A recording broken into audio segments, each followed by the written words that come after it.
Selamat datang semuanya di channel Tengku Arif Buana Perkasa. Jadi apa yang akan kita lakukan hari ini? Nah, ayo kita langsung saja ke Microsoft Word ya. Jadi di sini ada sintaks yang saya buatkan untuk ChatGPT. Jadi hari ini kita menggunakan ChatGPT lagi sebagaimana video akhir Maret kemarin. Maret ya, April atau Maret? Akhir Maret kemarin. Cuma bedanya pada kali ini kita akan menyuruh ChatGPT untuk melakukan hal yang berbeda. Apa itu? Jadi, I want to improve nggak sih? Improve my chemistry skills. Jadi hari ini kita akan melatih pengetahuan kimia kita. Tolong berikan 10 random chemistry lesson questions. Chemistry aja. Chemistry questions with multiple choice questions and let me answer them. Jadi berbeda dengan minggu kemarin, tanggal-tanggal merah sebelumnya. Kalau kemarin itu soalnya esai dan sains random, sekarang lebih spesifik yaitu kimia. Tapi tidak esai gitu, karena takutnya kalau esai itu nanti rada-rada kita bertahap gitu ya. Jadi kita ABC dulu, nanti baru seandainya mau esai gitu kan. Nah, however, please make the multiple choice as confusing as possible so that it minimize me answering correctly just by guessing ya. Jadi untuk memperkecil saya benar hanya gara-gara nebak. Jadi tolong dibuat jawabannya tuh membingungkan gitu ya. Ya jelas itu kan inti dari pilihan ganda. The multiple choice consists of 6 options. Jadi biar menantang, biasanya kan A, B, C, D, E kan. Nah, ini kita buat lebih menantang. A, B, C, D, E, F gitu ya. If I'm able to answer correctly, give me a score plus 2. Jadi saya akan mendapatkan skor 2. Tapi kalau jawaban saya salah, seharusnya R. Tapi kan satu ya. My answer is wrong or unanswered. Give me a score of -1. Jadi kalau saya benar berikan plus 2, kalau saya salah berikan -1. Do you understand chat or do you need to ask? Nah, jadi kayak ginilah kira-kira sintaks yang akan kita buat ke ChatGPT. Kita tidak tahu nih ChatGPT akan merespon apa ke kita. Kita berharap semoga. Jadi ingat ya, video ini sebenarnya hanya video-video have fun aja ya. Jadi ibaratnya ada orang main apa gitu di internet. Nah, kita main ChatGPT aja lah gitu ya. Jadi kita suruh ChatGPT buatkan kita 10 pertanyaan random kimia, terus kita jawab, nanti kita dapat poin gitu ya. Nah, mungkin teman-teman bisa coba juga di rumah bagi yang mau mengasah pelajaran-pelajaran kimianya. Dan ingat, ini kimianya kimia random ya, bukan pelajaran spesifik seperti asam basa, stoikiometri, atau kimia fisika, atau kimia organik, atau biokimia gitu. Bukan yang seperti itu. Jadi ini lebih ke kimia random aja gitu. Jadi berharap semoga semua kalangan tetap bisa menikmati gitu. Karena toh juga kalian kan juga ada belajar kimia nggak sih? Walaupun anak hukum sekalipun, ya harus pandai ya. Soalnya anak hukum misalnya dia tentang hukum lingkungan kan ya, oke lah, nanti ada orang kimia yang mendampingi dia gitu. Tapi dianya kan juga harus tahu dikit-dikit gitu kan, supaya tidak dibodoh-bodohi sama orang yang tahu gitu kan. Nah, jadi sebenarnya ayo kita kerjakan. Semoga nanti ChatGPT tidak memberikan soal kita itu yang sulit gitu ya. Nah, hopefully, mudah-mudahan ya. Jadi ayo kita salin sintaks ini, kemudian kita masukkan ke ke ChatGPT. Oke, mari kita lihat. Oke. Wah, memang dibuat dia ya. Jadi ayo kita coba jawab ya. Semoga tidak terlalu malu-maluin ya saya menjawabnya. Mungkin teman-teman di sini ada yang bertanya, kenapa tidak soal matematika aja gitu kan? Kalau soal matematika kan udah ada orangnya, yaitu kan Nihongo Mantapu ya, kalau nggak salah namanya. Nah, itu. Nah, kalau kimia kan, kimia saya belum menemukan. Nah, jadi makanya ayo kita kimia aja gitu yang berbeda. Lagian kalau ngitung-ngitung tuh kayak aduh gitu. Saya suka matematika, tapi kalau terlalu matematika kali itu kayak ya ya sudah gitu. Oke, ayo kita. Nah, mungkin teman-teman ada yang bermasalah dengan bahasa Inggris di penonton-penonton saya gitu ya. Nah, jadi kita gunakan aja Google Translate untuk membantu kita dalam menerjemahkan gitu ya. Jadi kalian bagi yang tidak pandai atau yang masih bermasalah dengan bahasa Inggris, enggak apa-apa, ikuti aja video ini. Saya terjemahkan kok gitu. Oke, jadi kita lanjutkan ke Google Translate ya. Oke, mari kita lihat soal nomor 1. What is a chemical formula of potassium permanganate? Jadi apa rumus kimia kalium permanganat? Nah, ini juga untuk pengetahuan untuk kalian ya, mungkin kalian yang SMA atau SMP. SMP udah belajar kimia enggak ya? Enggak tahu lah ya, tapi bagi kalian yang sedang belajar kimia, jadi bahasa Inggris kalium itu adalah potasium. Jadi kalau misalnya kalian ketemu soal yang mengatakan potasium permanganat, bukan berarti PMNO4 gitu ya. Jangan nanti potasium jadi fosfor gitu ya, atau polonium gitu ya. Jadi memang ini rada-rada menjebak ya. Jadi potasium permanganat gitu ya. Nah, bahasa Inggris potasium itu bahasa Inggris kalium itu potasium, sementara kalium itu bahasa Indonesianya atau bahasa Latinnya. Jadi makanya K lambangnya gitu ya. Jadi karena bahasa Latinnya K, kemudian kebetulan Indonesia menyerap dari bahasa Latin, bukan dari bahasa Inggris gitu ya. Makanya seakan-akan kalium itu dipersiapkan seperti bahasa Indonesia gitu ya, hurufnya K gitu ya. Nah, tapi ada juga yang ternyata bahasanya itu beda gitu. Nah, coba kalian perhatikan di layar. Contohnya SN. SN ini bahasa Latinnya adalah stannum. Stannum. Bahasa Indonesianya adalah timah. Bahasa Inggrisnya adalah tin. Ya enggak sih? Nah, jadi makanya tidak selamanya bahasa Latin itu sama dengan salah satu bahasa kita gitu, bahasa Indonesia atau bahasa Inggris gitu. Jadi stannum, timah atau tin itu SN ternyata. Jadi lambang-lambang unsur yang ada di tabel periodik itu berdasarkan bahasa Latin semua. Contohnya lagi AU. AU tuh aurum. Aurum. Jadi aurum bahasa Latinnya, bahasa Indonesianya adalah emas. Bahasa Inggrisnya adalah gold. Ya. Begitu juga dengan perak. Perak itu argentum. Kita menyebutnya perak, sedangkan orang luar negeri Inggris itu nyebutnya adalah silver. Nah, bukan berarti di tabel periodik unsur perak itu Si ini malah silikon ya. Bukan berarti dia itu perak mentang-mentang perak jadi Pe gitu ya, bukan. Tapi dia akan tetap mengikuti bahasa Latinnya yaitu Ag, argentum gitu ya. Gitu juga dengan natrium. Na. Natrium itu dalam bahasa Latin itu natrium, tetap natrium. Bahasa Indonesianya juga natrium. Tapi bahasa Inggrisnya sodium.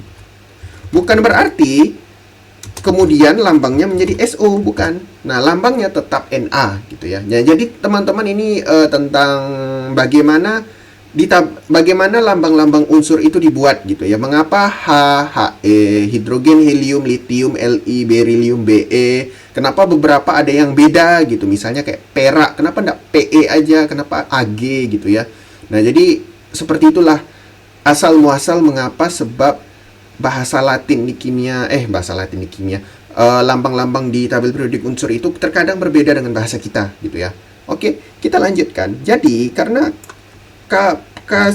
potasium permanganat itu berarti ada K, ada permanganat. Permanganat itu adalah MnO4 min. Ya. MnO4 min. Nah, kalau misalnya dalam proses reaksi kimia, tentunya gampangnya karena ini K+. Jadi ya K+ ini karena biloxnya plus 1, kemudian KMnO4 nih kalau dalam satu ion itu dia -1, otomatis hanya butuh 1 MnO4 untuk menetralkan 1 K. Berarti seharusnya KMnO4 aja, tidak ada yang pakai kali-kali. Jadi jawabannya seharusnya adalah A gitu ya. Semoga saja benar ya. sudah dijelaskan panjang-panjang ternyata salah gitu ya. Oke, kita lanjutkan. Jadi jawabannya adalah KMNO4, kalium permanganat. Oke, yang kedua, which of the following is noble gas? Oh, oke, noble gas. Noble gas itu adalah gas mulia, gas yang memang dipercaya tidak dapat bereaksi dengan unsur-unsur lain, makanya dia disebut dengan mulia gitu ya. Ya kayak gitulah mulia itu ya. Walaupun tampaknya seperti, mungkin ya saya punya ide kenapa gas mulia itu tidak disebut aja gas perawan gitu. Jadi memang dia tidak pernah berpasangan dengan yang lain gitu kan. Tapi ya udahlah, orang-orang pendahulu kita nyebutnya memang noble gas, gas mulia. Ngapa pula kita buat virgin gas atau gas mulia gitu kan. Jadi kita lanjutkan. Jadi which of the following is noble gas? Pastinya nitrogen bukan, karena nitrogen itu dia ada bukan di golongan 8A gitu ya. Jadi kalau misalnya saya kok tiba-tiba lupa ya. Nitrogen, helium, lithium, beryllium, boron, karbon, nitrogen. 5A ya, 5A, nitrogen, oksigen, fluor. Ya, 5A. Jadi nitrogen itu adalah golongan 5A. Nah, golongan 5A untuk stabil dia terkadang membutuhkan 3 elektron. 3 elektron supaya bisa memenuhi kaidah oktet, dan terkadang dia juga bisa berikatan dengan bentuk-bentuk yang lain. Ya. Jadi makanya nitrogen masih bisa bereaksi tentu saja. Makanya ada zat-zat yang ada nitrogennya. Contohnya kayak asam amino, kan ada N-nya di situ. Nah, makanya N bukanlah noble gas. Makanya ada asap kendaraan NO, gas NO gitu ya. Klorin jelas bukan, sangat tidak mungkin karena klorin ini reaktif ya. Ya jarang kita temukan di alam dalam bentuk yang memang Cl gitu ya. Ya Cl pun dia Cl2 ya yang ada di alam ya. Artinya dia klorin dengan klorin gitu ya. Oksigen jelas bukan. Oksigen ini dia bisa terbakar malahan kan. Argon kita simpan dulu argon. Terus ada fluorin, ini jelas fluorin itu segolongan dengan klorin, jadi tidak mungkin dia noble gas. Pertanyaannya sekarang, helium dan argon itu sama-sama golongan 8A. Ya, tapi saya juga ini agak tricky nih sebenarnya. Helium itu saya memang betul-betul tidak pernah dengar helium itu bereaksi dengan yang lain. Tapi tinggalkan di kolom komentar kalau saya salah. Akan tetapi kalau argon rasanya tuh ada senyawa yang ada argonnya, tapi itu pun langka gitu. Nah, jadi argon walaupun dia golongan 8A, seharusnya dia gas mulia, udah memenuhi kaidah oktet. Akan tetapi dia ternyata bisa berikatan secara kovalen atau kovalen biasa atau kovalen koordinasi ya. Saya lupa. Nanti silahkan tinggalkan di kolom komentar. Argon ini berikatan di unsur-unsur di senyawa-senyawa itu dalam bentuk apa gitu ya. Tapi yang jelas seharusnya jawabannya helium. Tapi kalau ternyata saya salah, nanti kita belajar bersama, oke? Oke, jadi jawabannya adalah untuk sementara nomor 2 helium ya. Walaupun tingkat keyakinan saya agak kurang di sini. What is the common name of compound H2O2? Oke, jadi H2O2 ini adalah hidrogen peroksida ya. Jadi peroksida ya. Oke. Ya, jadi peroksida lah jawaban yang benar ya. Jadi jawaban yang benar adalah hidrogen peroksida. Nah, mungkin teman-teman bertanya-tanya kenapa sih peroksida? Jadi peroksida itu adalah ciri khasnya ya. Ini tinggalkan kolom komentar kalau saya salah pada menit ke sini.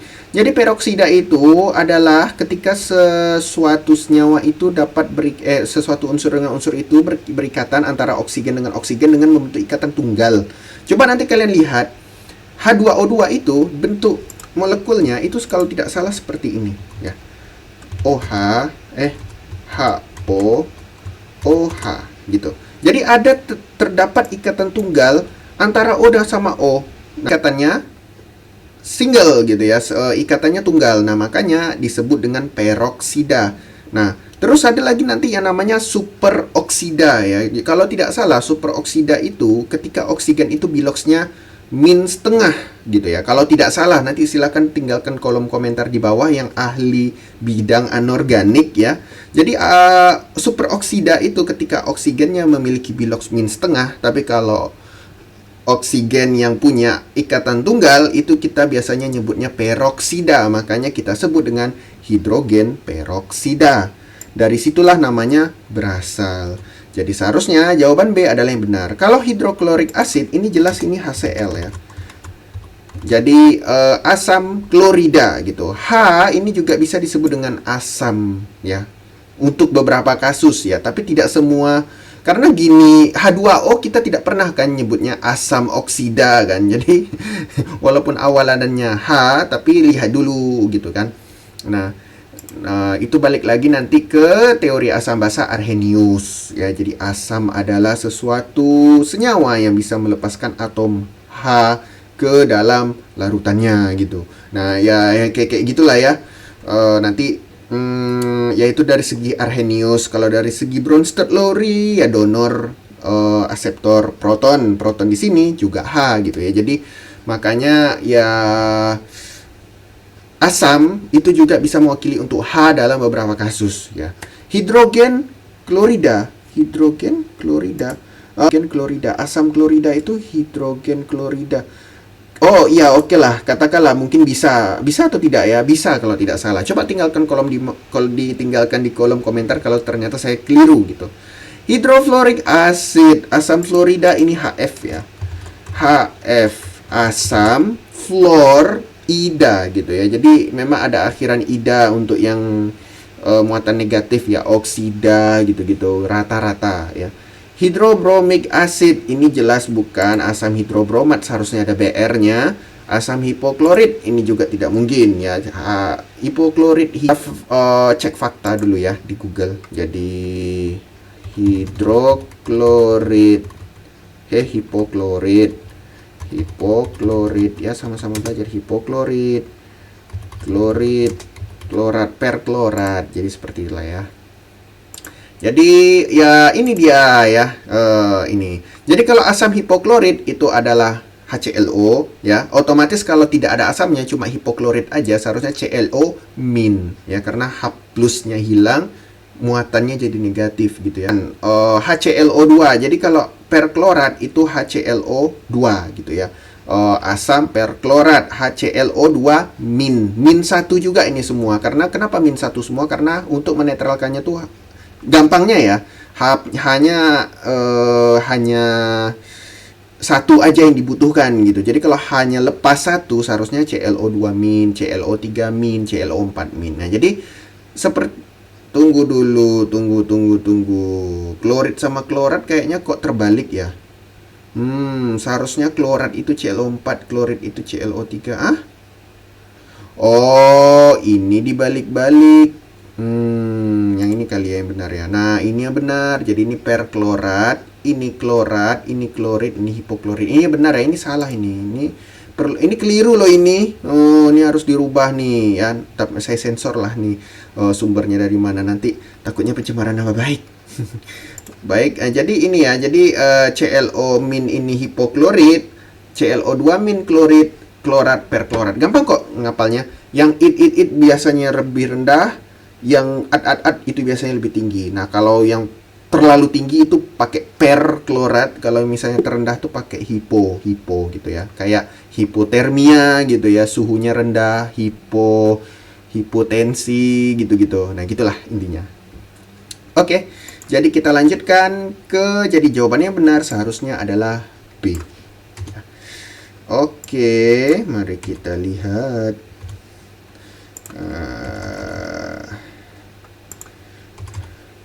Which element has the chemical symbol Fe? Nah, ini adalah salah satu contoh yang ternyata simbol kimia itu berbeda dengan bahasa lokal ya. Fe itu adalah iron, besi ya, besi. Tapi kalau kita lihat kenapa jadi Fe ini dalam bahasa Indonesia yaitu adalah besi, dalam bahasa Inggris adalah iron. Seharusnya kenapa nggak BS aja gitu ya, BS besi gitu, atau iron tuh kenapa nggak ini iridium ya. Kalau ini indium, ya udah IO lah, iron gitu ya. Nah, kenapa nggak IO aja gitu? Nah, balik lagi, bahasa Latinnya bukan besi, bukan iron, tapi bahasa Latinnya adalah ferrum ya, ferrum. Nah, nanti dalam bentuk ionnya baru nanti kalian akan temukan ada yang disebut dengan ferro dan ferri ya. Nah, jadi kalau dalam tidak ada apa ya, tidak dalam bentuk ion biasanya tuh akhirannya natrium, kalium, ferrum, stannum, argentum, kuprum misalnya ya. Jadi bukan kupri kupro ya, tembaga ya, contohnya kayak tembaga itu kan, tembaga itu kan tembaga dalam bahasa Indonesia, dalam bahasa Inggris itu copper. Bahasa Inggris tembaga itu copper ya. Nah, setelah copper itu nanti baru nah itu. Nah, mungkin ini kalau dilihat dari bahasa Latinnya mirip ya, copper sama ku ini ya. Tapi kan balik lagi kan bukan CO ya. CO itu kobalt gitu ya. Nah, jadi bahasa Latinnya adalah cuprum ya. Tapi nanti dalam bentuk ion itu bisa jadi kupri dan kupro, tergantung ionnya ion berapa ya. Tapi kita tidak akan membahas masalah ion-ion, kita hanya membahas untuk sesuai pertanyaan saja. Jadi, which element has the chemical symbol Fe? Itu seharusnya adalah iron. Ya. Oke. Wah, baru 4 nomor tapi video ini sudah berdurasi 23 menit. Oke. Kalau iodin ini jelas I, indium ini In, francium ini francium Fr, ferrus ini kayak lebih oke dalam bahasa Indonesianya juga besi, tapi ini ferrus ini ferro, berarti dia dalam bentuk Fe2+ ya. Fe2+ ya, ferro Fe2+, ferri Fe3+. Nah, jadi yang ditanya itu kan cuma Fe dalam bentuk tidak berion gitu. Jadi dia netral gitu ya, dalam bentuk logam. Berarti ya cukup Fe ya. Kalau ferro seharusnya Fe2+ gitu ya. Jadi salah, dan itu bukan unsur kimia namanya, itu udah ion ya. Jadi bukan unsur lagi. Unsur tuh ya dalam bentuk aslinya gitu ya. What is the main component of natural gas? Oke, natural gas. Oke. Natural gas harusnya metana ya, metana yang paling gampang untuk dicari dan biasanya itu ada di pupuk-pupuk kompos, itu juga mengandung metana dan mudah terbakar gitu ya. Jadi seharusnya jawabannya adalah metana untuk ini. Pembahasannya ini mungkin lebih ke takutnya terlalu panjang ya, karena metana ini pembentukannya itu lumayan rumit gitu. Bukan rumit sih, kalau dijelaskan di sini nanti takutnya kepanjangan gitu ya. Jadi metana itu misalnya dari pupuk kompos kenapa membentuk metana itu nanti terlalu panjang ya. Jadi kita lanjutkan aja, mungkin kalian bisa cari sendiri di rumah, kemudian tinggalkan di kolom komentar apa yang terjadi dengan metana gitu ya. Oke, what is the pH value of a neutral solution? Oh ya, jelas. Jadi pH yang netral itu adalah 7. Oke. Nah, oke. Pasti kalian bertanya-tanya, jelaskan dong kenapa 7? Sebenarnya saya punya jawaban, tapi saya itu takut salah ya. Tidak terlalu percaya diri untuk menjawabnya. Mungkin ini disclaimer dulu sebelum saya jawab nomor 6 ini kenapa pH-nya 7 untuk yang netral. Jadi air dalam bentuk murni itu waktu dites itu dia mengandung H+-nya itu 10 pangkat min 7 molar dan OH-nya adalah 10 pangkat min 7 molar. Ketika dilogkan, maka akan ketika diminlogkan, karena kan mengubah molar ke pH itu kan diminlogkan, maka menjadi 7 tambah 7. Nah, berarti pH tambah pOH itu sama dengan 14. Nah, kalau netral berarti ada di tengah-tengah, separuhnya. 7 untuk pH, 7 juga untuk pOH. Nah, makanya itulah yang asal mula 7. Nah, kalau misalnya kalian mau saya bahas ini lebih lanjut, mungkin harus ada video tersendiri ya, dan saya harus riset dulu untuk memastikan apakah benar ya jawaban saya gitu. Jadi memang air netral itu ketika diuji menggunakan saya lupa itu potensiometri ya. Jadi potensiometri ternyata diketahui molarnya itu ya dari potensiometri ya. Agak rumit sebenarnya ini karena melibatkan elektrokimia. Cuma intinya air yang murni itu konsentrasi OH-nya ini saya catat ya. OH-nya adalah 10 pangkat min 7 dan H plusnya itu adalah 10 pangkat min 8 min 7. Nah, ketika 10 pangkat min 7 dengan 10 pangkat min 7 ini berarti kan kalau misalnya kita min log kan, berarti kan ini POH-nya itu sama dengan POH-nya sama dengan 7 untuk yang netral, kemudian pH-nya adalah 7. Nah, dari sinilah dapatnya 7 dan dari sinilah dapatnya PKW itu 14 ya. Otomatis konsentrasi KW ya itu adalah pengalian dari keduanya ya, karena H2O itu kan nanti jadi 2H plus ditambah OH min bukan yang itu. H2O berarti jadi H plus tambah OH min ya. Jadi H plusnya itu 10 pangkat min 7, OH minnya juga 10 pangkat min 7. Kalau kita cari kesetimbangan berarti kan kanan per kiri gitu kan. Nah, sementara H2O itu kan satu nilainya. Nah, karena liquid bukan dalam bentuk aqueous solution atau gas gitu kan. Kalau kalian masih ingat ya, jadi ginilah. H2O itu kalau dia dilarutkan ya, maka dia jadi H plus ditambah OH min. Nah, karena diketahui H plusnya, jadi H2O ini sama dengan 1 ya, 1. Kemudian H plus ini kita bisa buat dia dalam bentuk tadi ya, konsentrasinya itu 10 pangkat min 7. Nah, 10 pangkat min 7, OH minnya juga begitu ya. Sehingga kalau kita membuat dalam bentuk kesetimbangan itu pastinya kanan per kiri kan. Nah, kanan per kiri tapi hanya untuk aqueous dan gas ya kan. Nah, makanya nanti jadi 10 pangkat min 7 kali 10 pangkat min 7 per 1. Jadi jadinya 10 pangkat min 14. Makanya muncul 10 pangkat min 14 untuk harga KW. Dan PKW otomatis 14.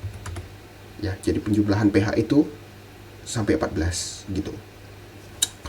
Oke lah, mungkin ini harus ada pembahasan tersendiri, tapi video ini tidak membahas ini ya. Jadi mohon maaf tidak bisa menjelaskannya secara detail dan saya harus cross check lagi, takutnya saya ada salah gitu ya.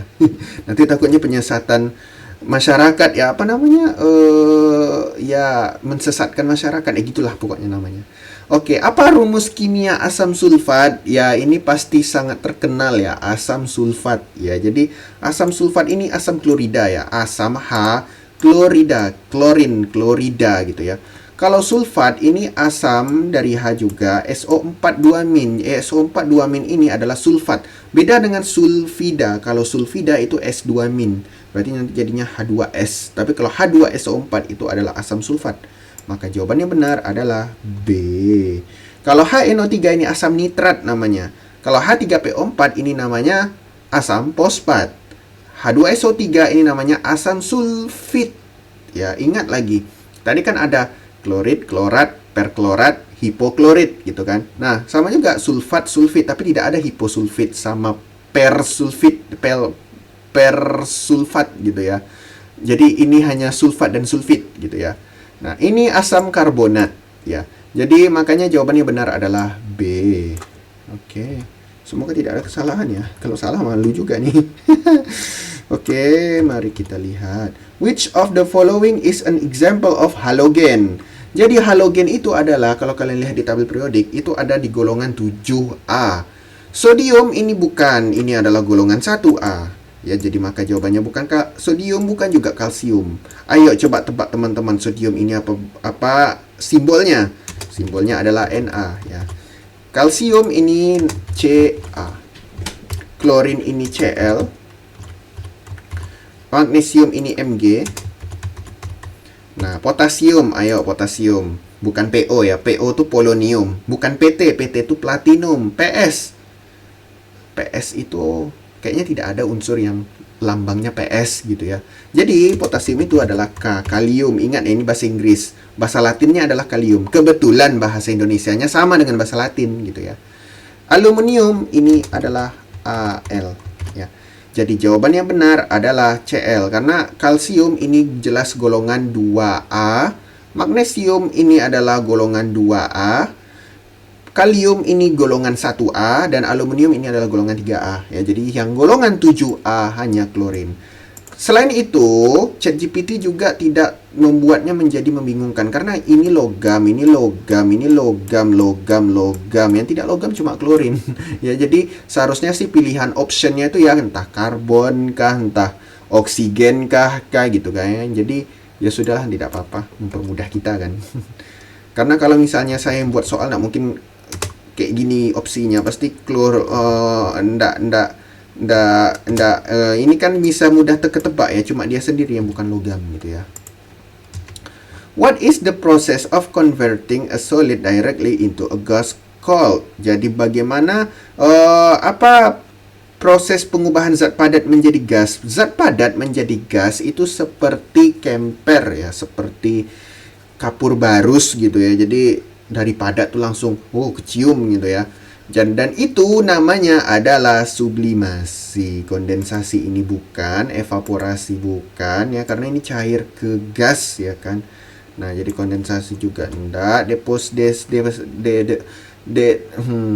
deposisi juga enggak, fusion enggak, crystallization apalagi. Jadi jawabannya adalah sublimasi. Kayaknya ini gampang lah ya, soalnya ini pelajaran dari SD enggak sih?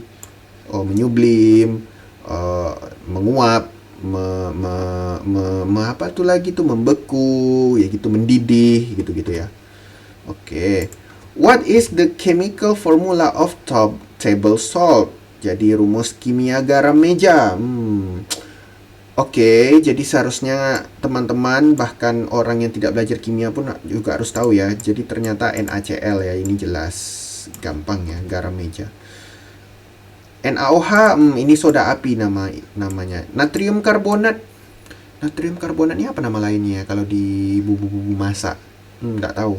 Coba tinggalkan di kolom komentar kalau kalian tahu gitu ya. Nah, ya ini NaONO3, NaHCO3. Boleh juga kalian kasih tahu di kolom komentar kira-kira apa namanya gitu di dapur gitu ya. Entah itu soda kue kah, ataukah itu namanya ya kalian lah yang tahu, yang orang kimia juga dia sebagai orang-orang bumbu-bumbu dapur gitu ya. Oke, jadi NaCl adalah jawaban yang benar. Ayo kita lihat berapa skor saya. Semoga tidak malu-maluin ya. Aduh. Oke, ChatGPT. Oke, korek. Yeay, 20. Oke, jadi ternyata ya gampang lah ya. Oke, apakah kita buat part 2-nya dalam video ini? Atau gini, karena videonya masih 35 menit, ayo kita perpanjang sampai 50 menit ya, biar pas ya, kayak satu SKS gitu ya.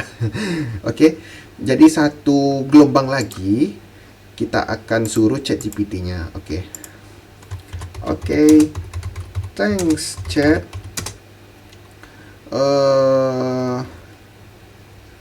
Please give me another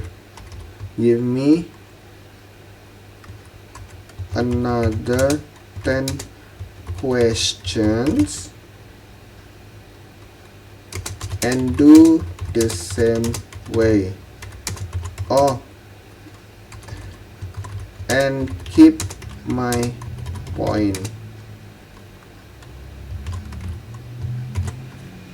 And please keep my point to this part. Please keep my point.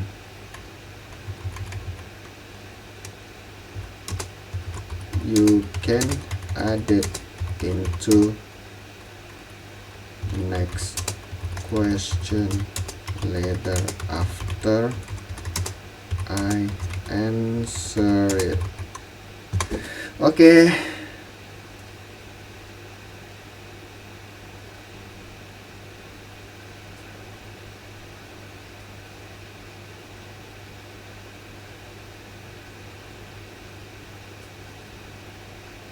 Oke. Baik. Mari kita kerjakan untuk 10 soal berikut ini ya. Kira-kira apakah kita bisa mengerjakannya?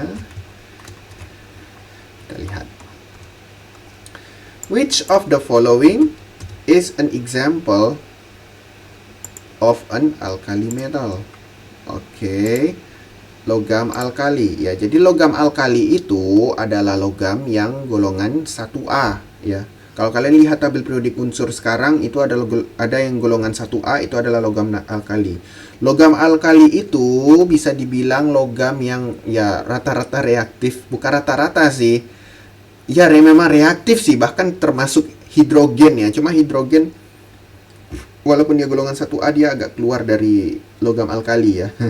Jadi ya hidrogen agak istimewa di golongan 1A ya. Pokoknya dari hidrogen, helium, litium. Dari litium sampai ke bawah sampai fransium ya. Ya, fransium itu lah yang disebut dengan logam alkali gitu ya. Untuk hidrogen itu dia gas gitu ya.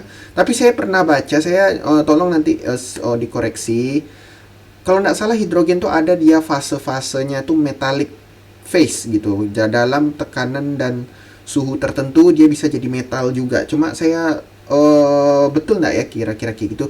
Mungkin silakan nanti kalian cari faktanya. Terus kalian kasih tahu di kolom komentar, kira-kira benar nggak hidrogen itu bisa jadi metal, bisa jadi logam ketika diberikan perlakuan pada tekanan dan suhu tertentu. Nah, kalau iya, pada apa gitu? Karena kalau nggak salah di diagram fasa itu ada, tapi saya lupa, tidak bisa dijadikan patokan ya. Tapi ya gitulah pokoknya ya. Oke, which of the following is an example of an alkali metal? Kalau nggak salah saya pernah baca ya kalau masalah hidrogen yang tadi ya. Tapi kita kembalikan lagi ke pertanyaan ini. Jadi, following as an example of an alkali metal itu adalah sodium tentunya. Natrium yang saya bilang tadi Na ya. Jadi natrium itu adalah logam alkali karena dia di golongan 1A. Dan golongan 1A ingat dalam kita belajar kimia, dia kelebihan 1 elektron, otomatis dia sangat reaktif dan cenderung untuk memberikan elektronnya ke atom lain. Makanya dia akan bermuatan positif ya, membentuk kation. Nah, karbon ini jelas bukan ya. Karbon itu golongan tunggu, nomor atom karbon itu kan 6 ya. 6, 2, 4, golongan 4 ya, golongan 4A.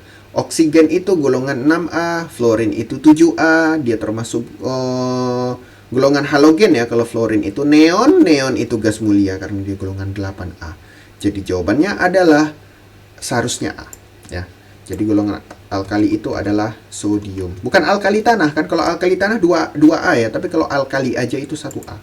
Ya. Kita lihat lagi yang ditanya itu memang alkali metal ya.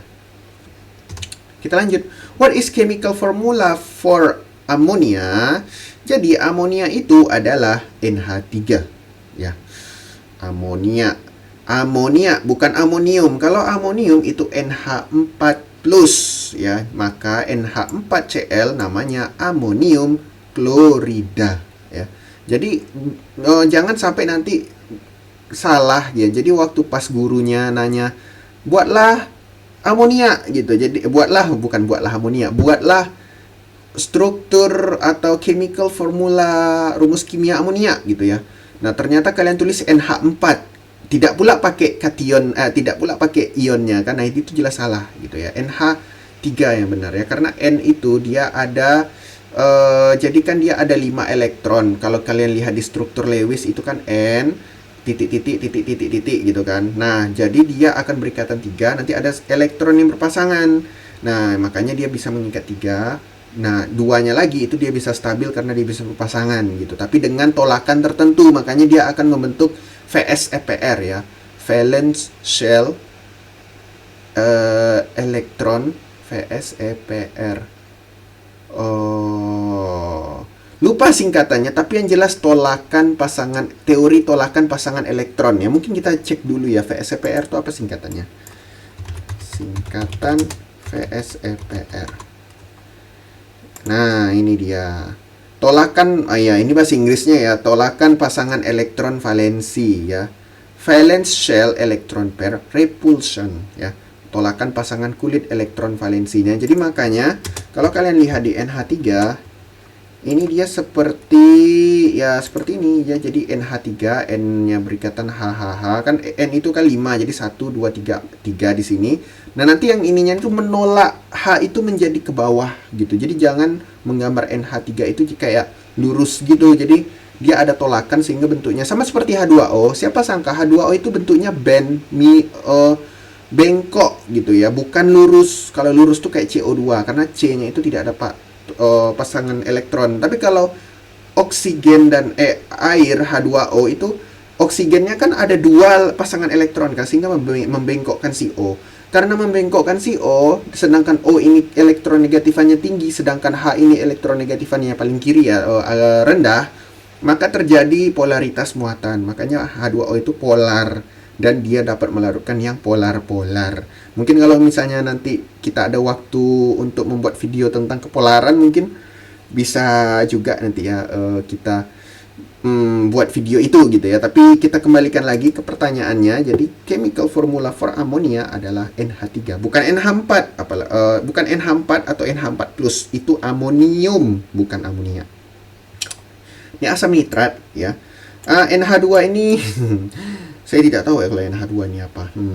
Amonium hidroksida. Kalau NH4OH itu amonium hidroksida. Ini mungkin N2H4. Kalau memang senyawanya ada, saya belum cross check ya. Di nitrogen 1, 2, 3, 4 itu tetrahidrogen. Tetrahidrida berarti di nitrogen tetrahidrida. Seharusnya kayak gitu ya namanya ya. N2H4 di nitrogen tetrahidrida gitu ya. Oke. Jadi kenapa harus pakai tetra? Sementara ini kadang-kadang ada yang tidak perlu pakai tetra, mono, ditri, tetra. Karena kadang-kadang beberapa senyawa itu ada yang bisa beragam kayak N2H4 ini kan, tapi ada juga NH3 gitu kan. Jadi makanya harus ada pembeda menggunakan awalan gitu ya. Nah, tapi kalau memang sudah jelas awalannya seperti itu, yang ngapain harus pakai awalan? Kalau memang hurufnya itu memang ya, jadi simpelnya tuh kayak gini, misalnya CaCl2 kalsium klorida gitu. Kita tidak perlu bilang kalsium di klorida karena jelas kalsium ini dia 2+, otomatis butuh Cl. Bagaimanapun Cl-nya pasti yang butuhkan tuh 2 untuk bisa menetralkan si Ca gitu. Tidak mungkin bisa 1 gitu, kecuali senyawa intermediate gitu ya. Jadi kayak ya pasti sangat tidak stabil, pasti jadi Cl2 juga ujung-ujungnya. Jadi makanya beberapa senyawa itu ada yang tidak perlu pakai awalan gitu. Itu aja sih simpelnya secara logika ya. Tapi kalau secara teori mungkin ada ya berdasarkan teori IUPAC. Tapi kalau menurut saya gampang untuk menghafalnya itu kalsium klorida. Ya toh juga kalsium klorida nggak mungkin ada di kalsium pentaklorida gitu kan, kayak tidak mungkin gitu kan. Nah, jadi makanya, tapi biasanya sih kalau misalnya dihafal ya, mau memang betul-betul dihafal, itu biasanya senyawa ionik bukan jarang sih, hampir tidak pernah orang membuat itu gitu. Tapi kalau senyawa kovalen, nah itu biasa orang membuatkan pakai awalan gitu. Contohnya karbon dioksida. Nah, kenapa karbon dioksida? Kenapa enggak karbon oksida aja? Karena ternyata CO2 tuh ada juga namanya CO. Dan ternyata dua-duanya sama-sama ada di alam gitu ya. Walaupun dua-duanya memiliki kestabilan yang berbeda, tapi yang jelas dua-duanya tuh ada di alam gitu. Makanya harus ada perbedaan. Makanya di satu dikasih karbon dioksida, yang satu karbon monoksida. Kalau kalsium klorida, ini ngapain lagi harus pakai di klorida gitu kan? Karena toh juga tanpa orang bilang di-nya, ya orang udah paham kalsium klorida pasti CaCl2, nggak mungkin dia jadi CaCl yang lain gitu kan. Oke, jadi itu ya. Jadi nomor 12 itu adalah A. Udah berapa menit?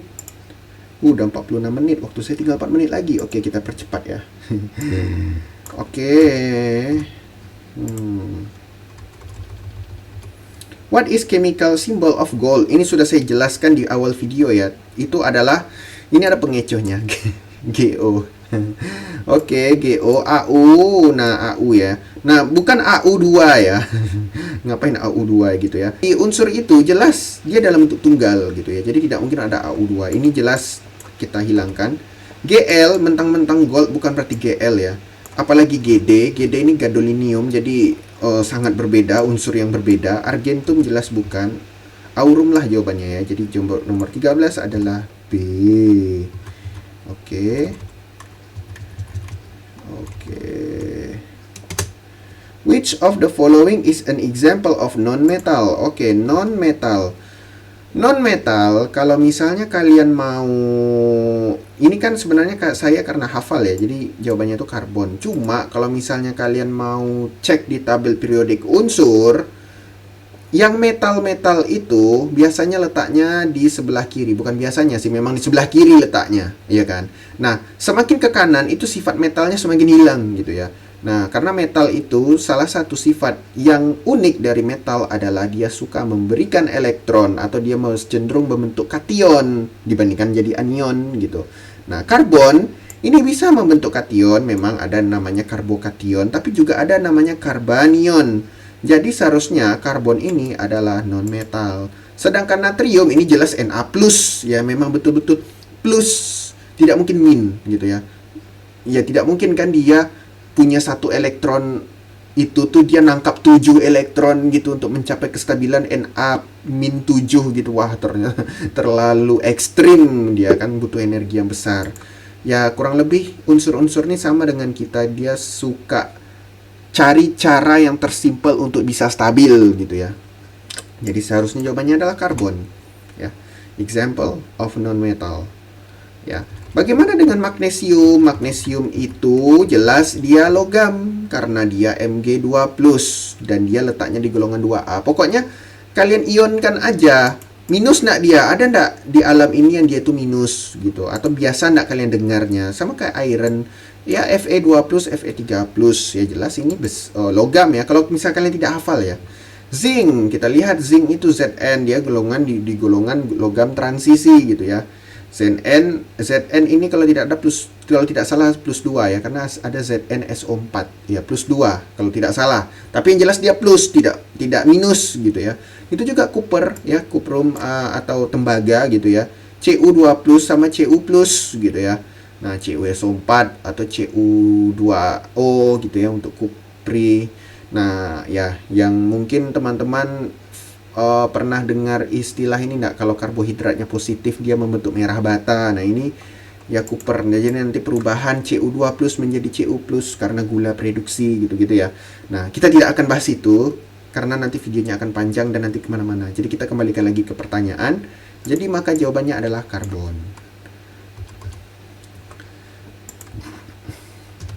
What is chemical formula for sulfur dioksida? Kita lihat dia pakai awalan, berarti sulfur dan oksigen ini bisa beragam-ragam. Tidak semerta-merta SO2 atau SO3 atau SO4 atau SO5 gitu ya. Jadi dia bisa beragam-ragam, tergantung cara dia berikatan gitu ya. Nah, jadi sulfur dioksida seharusnya dari namanya sulfur jadi S. Yang ini jelas bukan ini asam sulfat, ini asam sulfit. Ini apalagi nih? Tidak ada yang namanya asam persulfit, asam persulfat atau asam hiposulfit ya, belum pernah saya dengar. Lagian kalau ini ya HSO4 seharusnya ajarnya HSO4 min, karena SO4 itu 2 min, H itu plus 1, berarti kalau HSO4 seharusnya HSO4 min, berarti ini bukan. Tinggal 3 kemungkinan. Sulfur dioksida, sulfur dioksida berarti SO2. Ya, kalau ini SO3 seharusnya trioksida, SO4 ini seharusnya tetraoksida gitu ya. Jadi SO2 lah jawaban yang lebih tepat. Oke. What is the process of converting a liquid into a gas? Jadi cara mengubah liquid menjadi gas itu dengan cara mendidih gitu ya.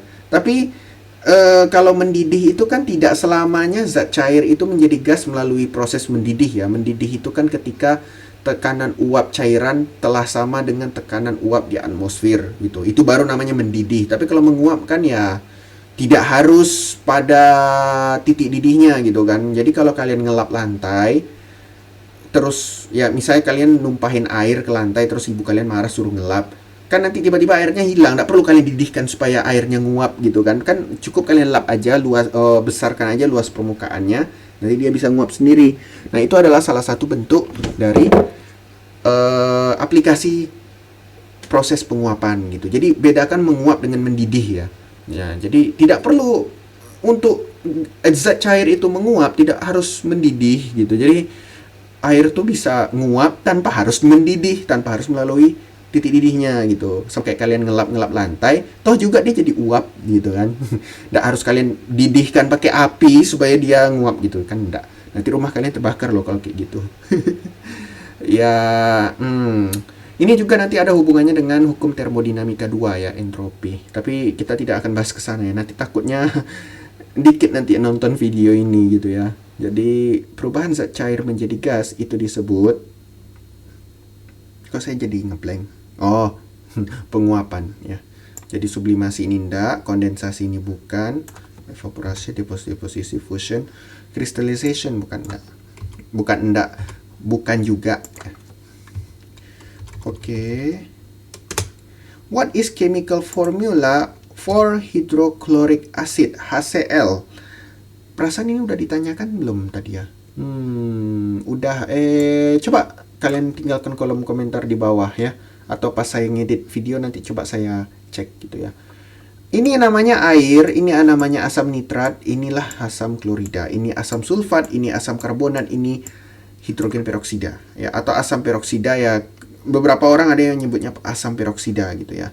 Dia nanti membentuk OH radikal, bukan OH min ya, tapi OH radikal. Apa itu senyawa radikal? Senyawa radikal itu dia membentuk ion dalam bentuk elektron yang ganjil gitu ya, atau elektronnya tunggal tidak berpasangan gitu, sehingga dia merusak gitu ya. Terutama kalau di dalam tubuh ada dia gitu kan, kita tentunya butuh antioksidan ya untuk menangkal itu gitu. Nah itu nanti bahasanya lain, tapi yang jelas formula for hydrochloric acid itu adalah HCl.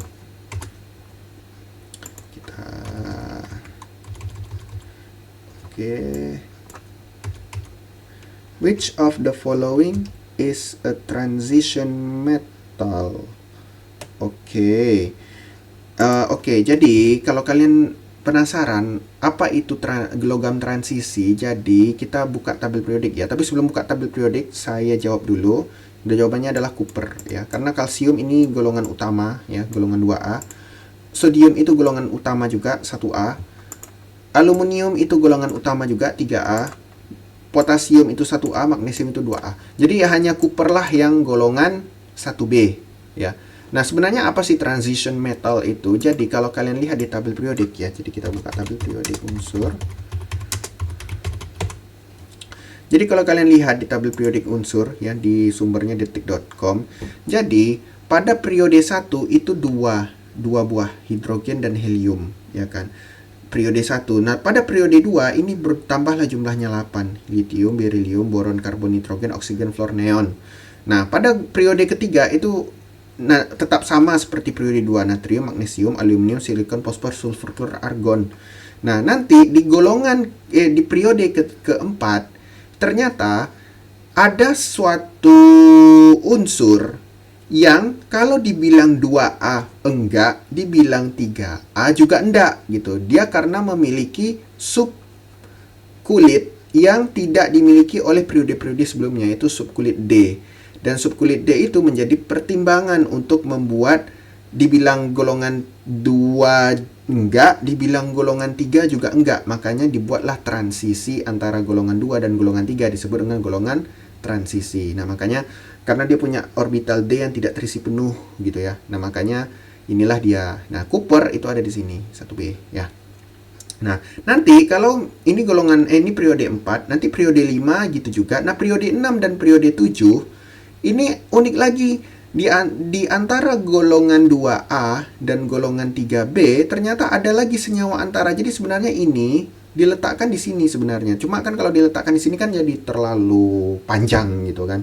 Jadi makanya ditaruh di sini. Jadi kalau misalnya pakai Photoshop ini ditaruh di sini sebenarnya. Nah, jadi intinya adalah ada lagi transisi di dalam transisi, makanya disebut dengan transisi dalam gitu ya. Jadi ada logam transisi di dalam logam transisi, makanya logam transisi dalam namanya.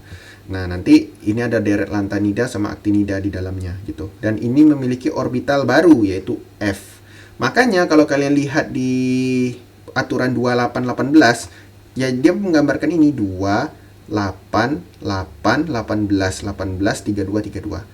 Apakah kalau misalnya kita extend tabel periodik ini akan ada muncul lagi orbital baru? Seharusnya ada ya. Jadi kalau kita lihat orbital periode 1 kan 2, orbital kok orbital ya. Periode 2 dan periode 3 8 8. Nah, nanti periode 4 periode 5 18 18. Nah, periode ini nanti 32 32. Nah, periode berapa nih? 1, 2, 3, 4, 5, 6, 7. Periode 6 dan periode 7, 32, 32. Nah, periode 8 dan periode 9 seharusnya ada lagi logam transisi di dalam logam transisi dalam gitu ya. Jadi logam super dalam, logam transisi super dalam ya. Mungkin namanya super aktinida atau super lantanida gitu ya. Nah, jadi gitu kalau diperpanjang. Cuma kan sampai saat ini kan tabel periodik cuma sampai organisasinya aja kan, itu saja.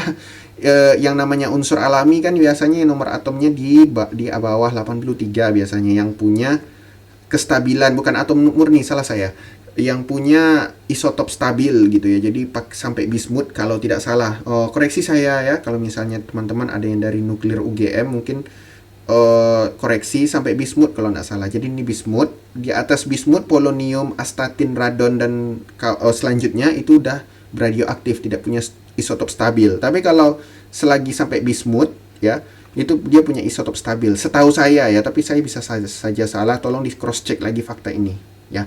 Nah, tapi intinya itulah yang dimaksud dengan logam transisi dalam. Logam transisi. Jadi logam transisi itu dia transisi antara 2A dengan 3A. Nah, nanti kalau logam transisi dalam, berarti di dalam logam transisi ada logam transisi lagi, makanya disebut dengan logam transisi dalam. Ya. Oke, kita lanjutkan. Jadi ini jawabannya Cooper ya. CU.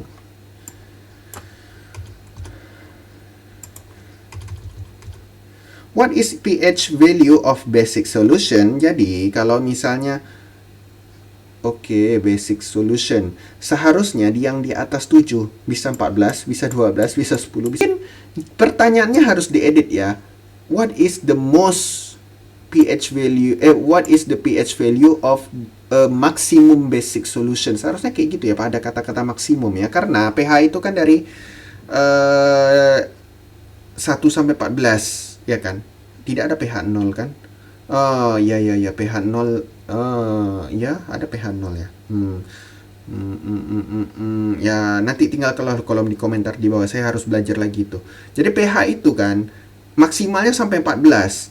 Nah, di bawah 7 itu asam karena H plusnya lebih banyak daripada OH minnya, ya kan? pH-nya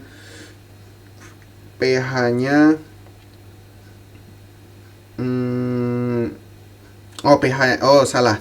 Jadi kalau pH-nya itu asam, konsentrasi H+ itu lebih besar daripada konsentrasi OH-. Otomatis kalau diminlokkan membuat pH-nya semakin kecil. Kalau pH-nya semakin kecil maka dia semakin asam. Jadi gini, kita clear.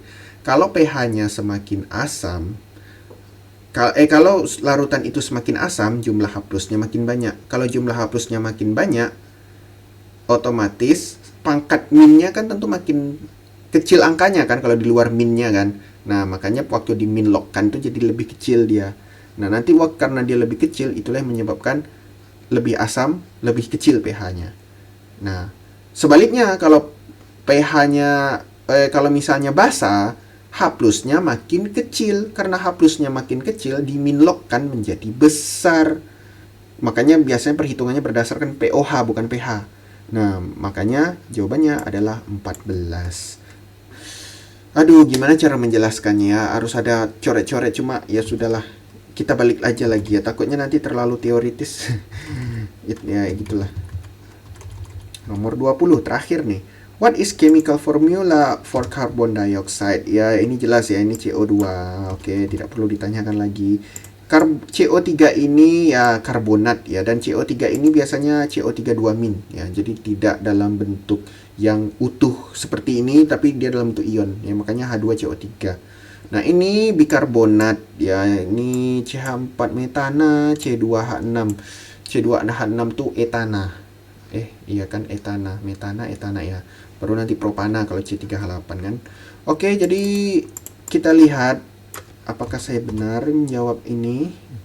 Semoga benar ya. Sehingga tidak malu-maluin.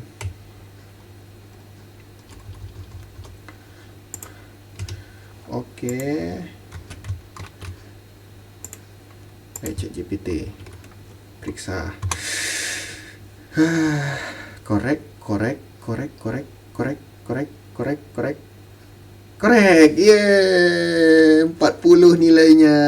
Oke, kita cukupkan dulu sampai di sini. Besok untuk tanggal merah berikutnya berarti saya buatkan video part 2-nya.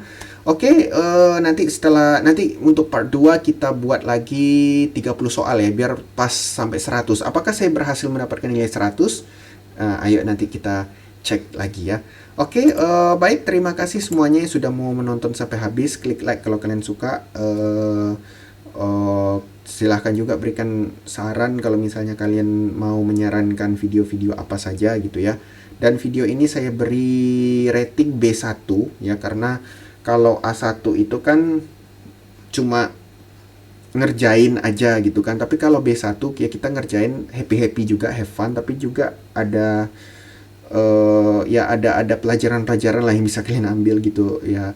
Ya bagusnya ini B1 atau B2 ya. Jadi ini kayaknya video B2 kayaknya ya, karena ini memang, tapi ini bukan pelajaran, dibilang pelajaran juga enggak ya. Jadi B1 lah kali ya. Jadi channel ini akan ratingnya B1 ya. Semakin tinggi ratingnya, jadi rating video itu ada A1, A2, B1, B2, C1, C2, D ya. Semakin tinggi ratingnya maka semakin berat pokok bahasannya ya, sampai D. Kalau D itu mungkin saya belum sanggup buat video D karena saya bukan se-expert itu gitu ya. Nah, jadi dan itu D itu agak terbatas ya, mungkin untuk para akademisi. Tapi kalau misalnya nanti saya buat video C, itu berarti untuk mahasiswa saya. Misalnya saya mau ngadakan video pra kuliah gitu, nah itu C. Nah, tapi kalau selagi videonya AB, A1, A2, B1, B2, ya silakan aja tonton, itu hanya untuk have fun. Tapi kalau C itu mungkin agak serius, nggak kayak gini videonya. Oke, terima kasih semuanya. Klik like kalau kalian suka, bagikan ke teman-teman kalau kalian merasa teman kalian harus melihat video ini. Ya oke. Dan silakan kirimkan komentar mengenai saran-saran, mengenai apa saja yang harus saya perbaiki. Terus pada menit keberapa saya mengalami error atau gimana gitu ya, koreksi aja lah gitu ya.